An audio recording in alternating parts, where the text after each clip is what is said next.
Hello जी, नमस्कार। मैं हूँ रेडियो सिटी का आरजे केदार जोशी और आज हम लोग एक ऐसी चीज के बारे में बात करने वाले हैं जिसका एक्सपीरियंस हमने कई बार किया है और शायद ही जिसके बारे में हम लोगों ने बात करी है। नींद को डिस्टर्ब करने वाले वो अनकंफर्टेबल बर्निंग सेंसेशंस। जी हाँ, हम लोग बात कर रहे हैं रात को होने वाली एसिडिटी के बारे में, जिसके बाद आपकी कई बार नींद टूटी है। लेकिन बात यह है कि हम लोग इसके बारे में बात नहीं करते, इसके बारे में जानते नहीं हैं, जो कि जानना बहुत ज़्यादा ज़रूरी है। इसलिए इसके क्या रीजंस हैं, क्या रिस्क हैं और इसको हम लोग कैसे पकड़ में ला सकते हैं, ये जानने के लिए आज मैंने इनवाइट किया है डॉक्टर विजय वरद जी को, जो कि है एलर्जी स्पेशलिस्ट। सर, हमारे स्टूडियो में आपका बहुत बहुत स्वागत है। धन्यवाद। सर, मैं ये जानना चाहता हूँ, इस टर्म को नॉक्टर्नल गर्ड कहा जाता है, तो ये रात में ही क्यों बढ़ती है? बहुत अच्छा सवाल है, क्योंकि लोग जो है जनरली एसिडिटी समझते हैं और टेम्पररीली कुछ तो मैनेज करते रहते हैं जो पुरानी है इससे।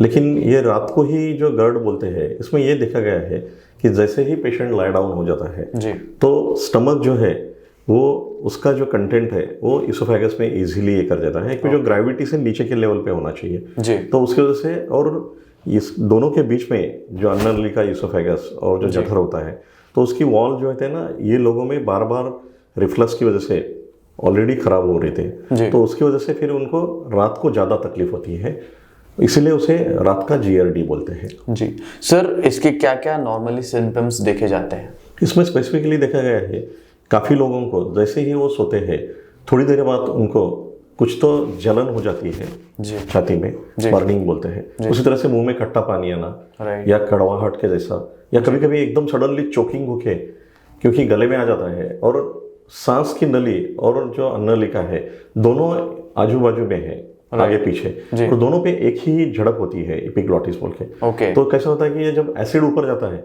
तो वो इरिटेट कर देता है, तो सांस को चोकअप हो जाता है, तो उससे एकदम पेशेंट घबराहट से उठ जाता है और काफी बार खांसी भी आ जाती है उससे, एकदम सडन आउटबस्ट हो जाता है। जी सर, इससे बचने के लिए रात के खाने में कोई हम लोगों ने चेंजेस करने चाहिए, या फिर रात को कोई स्पेसिफिक चीजें हैं जो नहीं खानी चाहिए? बहुत जरूरी सवाल है। एक तो मैं हमेशा बोलता हूँ, गर्ड से लेके आजकल जो मोटापा बढ़ते जा रहा है ना, तो उसके लिए कभी भी खाना जो पहले ज़माने में हम 6-7 बजे के पहले खा के फिर 2-3 घंटा हम घूमते थे, उसी तरह से थोड़ा सा एम्प्टिंग होने के लिए अच्छा होता है। ये सबसे इम्पोर्टेंट है। अगर कुछ काम की वजह से हम लेट नाइट खाना खाते हैं या तो हेवी नहीं खाना चाहिए। तो इसलिए हमारे यहाँ पे पहले से देखा गया है कि eat like a king, then afternoon जो है प्रिंस के जैसा, और रात को भिखारी के जैसा खाना चाहिए। तो मतलब क्या, एकदम कम खाना चाहिए कि आप कोई दूध वगैरह या कुछ ऐसा ले सकते हैं। और उसमें स्पेसिफिकली देखेंगे तो कैफीन, चॉकलेट्स, ऐसी जो चीज़ें हैं ये कम से कम खानी चाहिए, क्योंकि उससे वो स्पिंक्टर जो है वो रिलैक्स हो जाता है और उससे और ज़्यादा गर्ड होने के चांसेस होते हैं। राइट सर, कोई लाइफस्टाइल चेंजेस हैं जिससे हम लोग इस गर्ड को कम कर सकते हैं या फिर बिल्कुल भी ख़त्म कर सकते हैं? Yes, absolutely. ये कंट्रोल करके इसे नॉर्मल रह सकते हैं हम।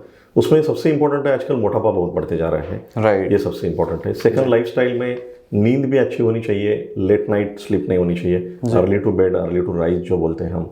उसी तरह से कुछ एक्सरसाइजेस भी जो है पहले से हमारे यहाँ पे एक्सरसाइज होनी चाहिए, उसमें कुछ योगा भी है, कुछ पेट के भी योगासन हो रहे होते हैं। और जैसे अभी मैंने कहा कि लाइट खाना खाना चाहिए शाम को, रात को, जिससे थोड़े बहुत फाइबर्स भी होने चाहिए, जिससे एम्प्टिंग अच्छा होना जरूरी है, और स्पाइसी, और जिससे चालना मिलती है। मैं तो ये कहूँगा कि हर एक बॉडी अलग है, तो अगर थोड़ा सा ध्यान रखेंगे लोग तो उनको खुद को समझ में आएगा कि हम ये खाने के बाद हमें प्रॉब्लम होती है, तो वो चीज़ों को थोड़ा अवॉइड करना चाहिए। जी सर, नॉक्टर्नल गर्ड के लिए मैंने सुना है कि जब भी कोई पेशेंट सोता है तो उसे थोड़ा सा सिरहाने कुछ लेकर सोइए, ऐसा कहा जाता है, तो उसके पीछे की क्या थॉट प्रोसेस है? यही, जैसे मैंने शुरुआत में ही कहा था कि स्टमक लोअर डाउन में रहता है, इससे ग्रेविटी से उसे एम्प्टिंग मिलने के लिए अच्छा रहता है, इसलिए थोड़ा सा अगर हम सिरहाने लेते हैं तो इसोफेगस ऊपर के लेवल पे आता है, तो स्पिंक्टर से जो जीआरडी गर्ड ऊपर आता है उसका प्रमाण काफी कम हो सकता है। जी सर, बाई ओर करवट लेकर सोने से नॉक्टर्नल गर्ड से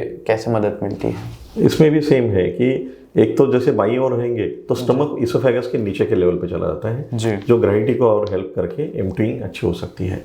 ओके सर, बहुत बार देखा गया है कि लोग अपना फूड की एक डायरी मेंटेन करते हैं, सिम्टम्स की डायरी मेंटेन करते हैं। सो इससे कैसे ये मैनेज होता है नॉक्टर्नल गर्ड? जैसे एलर्जी स्पेशलिस्ट और फूड एलर्जी में मेरा स्पेशल रिसर्च है, तो हमने ये देखा है कि काफ़ी पेशेंट्स को कुछ बेसन, तुर दाल या कुछ मटन या कुछ नट्स खाने के बाद और ज़्यादा तकलीफ होती है स्पाइसेस। तो ये अगर हम कुछ टेस्ट भी आ गए हैं एडवांस आजकल हम करते हैं, जिसको कि प्रॉपर स्टैंडर्डाइज एलर्जी टेस्ट बोलते हैं, हमारे जैसे एलर्जी स्पेशलिस्ट, उससे हम वो पेशेंट को सिलेक्ट करके बता सकते हैं कि आपको क्या प्रिकॉशंस लेनी है। और फिर उसमें भी जैसे मैंने कहा कि हर एक पेशेंट अलग है, तो उसका अगर वो छोटी सी डायरी मेंटेन करते हैं तो उसमें उन्हें पता चल सकता है कि हमारे आचार से प्रॉब्लम हो रहा है, हमारे जैसे खट्टी दही से हो रहा है या कुछ और किसी से, तो वो भी करके उसको टॉलरेंस भी डेवलप कर सकते हैं बाद में, वो चीज़ें वो खा भी सकते हैं। जी सर, नॉक्टर्नल गर्ड के लिए स्ट्रेस क्या ये एक रीज़न हो सकता है? अगर हाँ तो उसे कैसे मैनेज करना चाहिए? स्ट्रेस तो सभी के लिए ही रीज़न है, जैसे हरी वरी करी बोलते हैं, तो स्ट्रेस तो किसी को भी नहीं लेना चाहिए। उसे मेडिटेशन करना, कुछ योगा और माइंड को कंट्रोल करेंगे। और गट और ब्रेन ये दोनों भी कनेक्टेड है, तो गट इन्फ्लेमेशन अगर हो जाता है तो उससे भी और स्ट्रेस के चांसेस होते हैं, तो दोनों को भी बैलेंस करेंगे तो काफ़ी गर्ड में हेल्प कर सकता है। जी सर, ये जीआरडी के बारे में मैंने सुना है कि खाना बहुत अच्छे से चबा के खाना चाहिए, ऐसा बोला जाता है। वैसे तो हम लोग बचपन से ये सुनते आ रहे हैं खाना अच्छे से चबाना चाहिए, तो नॉक्टर्नल गर्ड के लिए भी क्या ये मददगार होता है?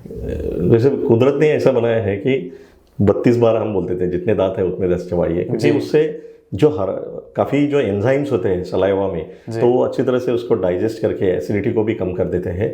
इवन खाना ही नहीं है, पानी भी बहुत इजीली बैठ के आराम से पीना चाहिए। जितना होता है उतना रिंस करेंगे आप, अगर उसके साथ सलाइवा मिक्स करके लेते हैं तो भी ये गर्ड का प्रमाण या गट इन्फ्लेमेशन काफ़ी कम हो सकता है। जी सर, रात को लेने वाली कोई ऐसी मेडिसिन है जो एक्चुअली नॉक्टर्नल गर्ड को बढ़ाती है? यस, जैसे कि स्पेसिफिकली पेन किलर जो होते हैं, कुछ एंटीबायोटिक्स है, कुछ हार्ट की मेडिसिन है, तो वो एक्सपर्ट डॉक्टर की सलाह से हम उसमें चेंजेस करके उसे कम भी कर सकते हैं।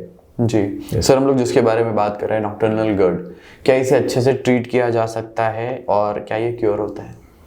पॉसिबल क्योर हम कहेंगे, क्योंकि ये जो क्रॉनिक बीमारियां होती है तो एक दिन में आती नहीं, तो एक दिन में जाने वाली भी नहीं है। तो उसे जैसे हमने अभी तक डिस्कस किया, इस तरह से इंटीग्रेटेड या होलिस्टिक अप्रोच से अगर हम मैनेज करते हैं और एक्सपर्ट डॉक्टर की सलाह से अगर प्रॉपरली कुछ antacids, proton pump inhibitors, emptying करने के लिए जो अच्छी मेडिसिन है, गट इन्फ्लेमेशन मैंने जैसे कहा था कि कम करने के लिए एक्यूरेट अगर टेस्ट करके हम वो भी हेल्प ले सकते हैं, और कुछ लैक्सेटिव या कुछ फाइबर्स भी लेके हम एम्प्टिंग भी होना, और बॉयल हैबिट्स हम कहेंगे, इस तरह से हम करेंगे तो उसे प्रॉपर पॉसिबल क्योर करके हम नॉर्मल लाइफ जी सकते हैं। जैसे कि मैंने सिम्टम्स में कहा था, तो अभी और एक हम देखते हैं कि काफ़ी लोगों को खांसी भी आती है, वो खांसी जाती ही नहीं, तो इरिटेशन होते रहता है थ्रोट पे जो एसिड की वजह से, तो it is like a foreign body to our respiratory tract. तो ये सब चीज़ों को हम अच्छी तरह से मैनेज कर सकते हैं। सर, जो सिम्टम्स आपने कहे हैं वो अगर किसी को फील हो रहे हो, तो अगर वो डॉक्टर के पास जाता है तो उसने क्या क्या सवाल पूछने चाहिए? बहुत अच्छा सवाल है। सबसे ज़रूरी है कि ये क्यों हो रहा है मुझे, क्योंकि हर एक पेशेंट अलग है, हर एक का थंब अलग है, तो हर सबको सेम मेडिसिन नहीं होती है। ये तो आजकल देखते हैं कि हम ओवर द काउंटर मेडिकेशन सबसे ज़्यादा ली जाती है, वो नहीं होना चाहिए। तो उसका रीज़न हर एक का अलग अलग हो सकता है। उसके हिसाब से जो रीज़न है उसे ये भी पूछना चाहिए लोगों को कि कौन सा खाना खाना चाहिए, कुछ टेस्ट है या जिससे हम प्रॉपरली उसका डायग्नोसिस करके कौन सी लेवल है गर्ड की ये भी देख सकते हैं। और जो बेसिक्स से एडवांस ट्रीटमेंट्स भी हम लिखे, किस तरह से हम इसको मैनेज कर सकते हैं, ये पेशेंट्स ने पूछना जरूरी है। किस तरह से एक्सरसाइजेस होनी चाहिए या डाइट में क्या बदल करना है, तो उससे काफ़ी फायदा हो सकता है। डेफिनेटली। तो अगर आपको भी ऐसे कुछ लक्षण दिख रहे हैं तो इसको इग्नोर मत कीजिएगा, अपने डॉक्टर से सलाह ज़रूर लीजिएगा। Sir, thank you so much for joining us. Thank you.